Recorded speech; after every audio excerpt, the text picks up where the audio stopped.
অনেক হাওয়া, এখানে প্রচণ্ড হাওয়া, মানে ফ্রিজিং পয়েন্ট আর কি যাকে বলে। এত কিছু যাওয়ার পরেও হাওয়াটাকে ফিল করছি, কনকন কনকন করছে প্রচণ্ড জোরে।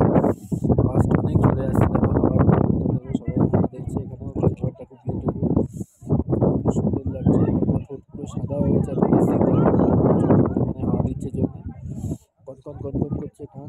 দেখো ভালো করে ছবিগুলো দেখে নাও, ভিডিওটা ভালো করে দেখে নাও সবাই। আমরা এখানে আছি, কত সুন্দর লাগছে পাহাড়টা, দেখতে পাচ্ছ গাইজ। এই দেখো আমরা চায়না বর্ডারের নিচে দাঁড়িয়ে আছি, এইমাত্র চায়না বর্ডার দেখেই আসলাম। আমরা তো ফটো তোলা বারণ, তাই তুলতে পারিনি, এত কয়েকটা তুলে ফেলেছিলাম, কিন্তু এর থেকে বেশি পারমিশন পাচ্ছি না। আবার নিচে নেমে আসলাম, এখন কত সুন্দর লাগছে।